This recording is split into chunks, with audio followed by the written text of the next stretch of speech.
आज के ज़माने में दीन का ज़िम्मेदार कौन है, यानी कौन इंसान है जो दीन पर चलता है।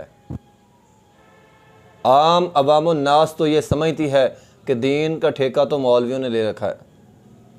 अच्छा, दीन के सारे काम मौलवियों ने करने, हमारी ज़िम्मेदारी तो है नहीं। और आज के बहुत सारे मौलवी भी वो बाज़ारी मौलवी हैं। इल्ला माशाल्लाह अच्छे होंगे, तकवे वाले भी होंगे, मैं सब की बात नहीं करता, बड़े बड़े आलिम मौजूद हैं, लेकिन अमूमी तौर पर बाज़ारी मौलवी बयान करने की हद तक बड़ा अच्छा बयान कर लेंगे, बड़ा अच्छा वाज कर लेंगे, लेकिन जब अमल की बारी आएगी अमल में पीछे। 1 घंटे की नमाज के ऊपर तकरीर कर लेंगे, लेकिन जब नमाज पढ़ने की बारी आएगी पढ़ते नहीं हैं। तो फिर जिम्मेदारी किसके पास है? कौन दीन का ज़िम्मेदार है? आज तो दीन का ज़िम्मेदार ही कोई नहीं। वो नबी अलैहिस्सलातु वस्सलाम की हदीस आज सच साबित हो रही है। रसूलुल्लाह सल्लल्लाहु अलैहि वसल्लम ने फरमाया था, बदाउल इस्लामु गरीबन, इस्लाम अजनबियत से इसका आगाज़ हुआ था। जब आगाज़ हुआ था इस्लाम अजनबी था। वसयऊदु कमा बदा गरीबन, फरमाया अनकरीब ये अजनबियत की हालत में लौट जाएगा, इसका वाली वारिस कोई नहीं होगा। तो ज़रा आज अपने माशरे में नज़र डालें, दीन का वाली वारिस कौन है? कौन समझता है कि दीन पर मिन व अन मैंने अमल करना है और अमल करने की कोशिश करनी है? हर आदमी दूसरे पर डाल रहा है, दीन की जिम्मेदारी तो उसकी, मेरी तो है नहीं। नमाज पढ़ना मौलवियों का काम है, दीन पर अमल करना उसका काम है, उसका काम है, फलां का काम है, मेरी तो जिम्मेदारी है ही नहीं।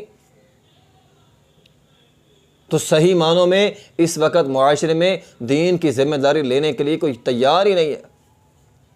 तो जब हम दीन की जिम्मेदारी नहीं लेंगे फिर अल्लाह की मदद कैसे आएगी? अगर हम अल्लाह के दीन का नहीं बनते तो अल्लाह हमारा कैसे बनेगा? जो हालत, जो सलूक हमने अल्लाह के दीन का किया है, वही सलूक आज हमारे साथ हो रहा है। वरना नबी अलैहिस्सलातु वस्सलाम की हदीस है, आप अलैहिस्सलातु वस्सलाम ने फरमाया, इन्ना मिन इबादिल्लाहि लौ अक़समा अलल्लाहि ला अबर्रअहु, फरमाया अल्लाह के बंदों में से बाज़ बंदे ऐसे होते हैं, अल्लाह के बरगुज़ीदा बंदे होते हैं, अल्लाह के नेक बंदे होते हैं, अल्लाह के अच्छे बंदे होते हैं, फरमाया वो अल्लाह पे कसम डाल दें, अल्लाह उनकी कसमें ज़रूर पूरी करता है।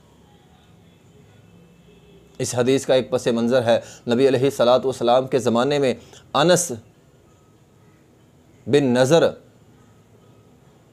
रज़ी अल्लाह ताला अन्हो, उनकी एक फुप्पी थी, रुबै उनका नाम था।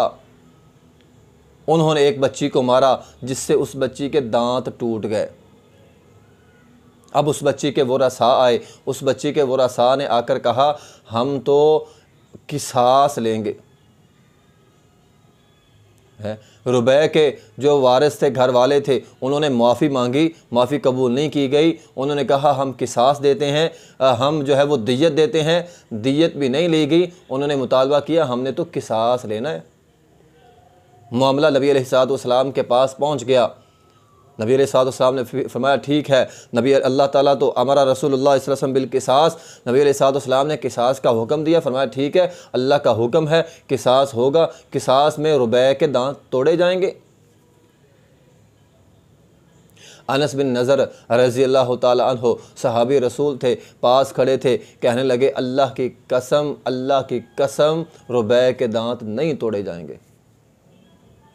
फरमाया अनस ये तो किताबुल्लाह का फ़ैसला है, किताबुल्लाह के अंदर किसास मौजूद है, तो कैसे कह सकता है इसके दांत नहीं तोड़े जाएंगे? फरमाया अल्लाह की कसम नहीं तोड़े जाएंगे। कसम उठा दी, अल्लाह की कसम नहीं तोड़े जाएंगे। थोड़ी देर के बाद उस बच्ची के जिसके दांत टूटे थे उसके घर वाले आए और उन्होंने आकर माफ़ कर दिया, कहा हम किसास नहीं लेंगे। तब नबी अलैहिस्सलातु वस्सलाम ने फरमाया था, इन्ना मिन इबादिल्लाहि लौ अक़समा अलल्लाहि ला अबर्रअहु, फरमाया अल्लाह के बंदों में से बाज़ ऐसे बरगुज़ीदा बंदे होते हैं, अल्लाह पे कसम डाल देते हैं, अल्लाह उनकी कसमें पूरी कर देता है। क्या आज हमारे इस मुआशरे में कोई एक ऐसा बंदा है जो अल्लाह पे कसम डाल दे, अल्लाह तुझ पर कसम, फ़लस्तीन के मुसलमानों की मदद फरमा और उनकी मदद हो जाए? क्या किसी का ईमान इतना मजबूत है, किसी का अल्लाह के साथ ताल्लुक़ इतना मजबूत है? मैं दावों की बात, दावे तो बड़े बड़े लोग करते हैं,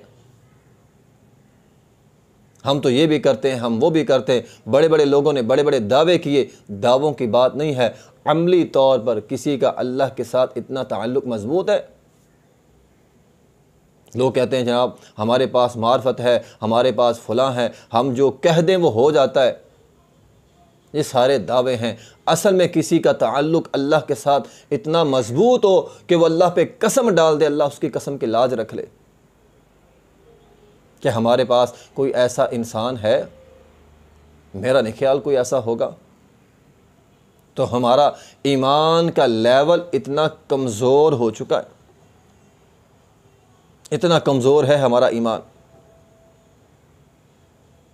तो जब ईमान इतना कमज़ोर होगा फिर अल्लाह की मदद कैसे आएगी? फिर अल्लाह की मदद जो है वो नहीं आने वाली।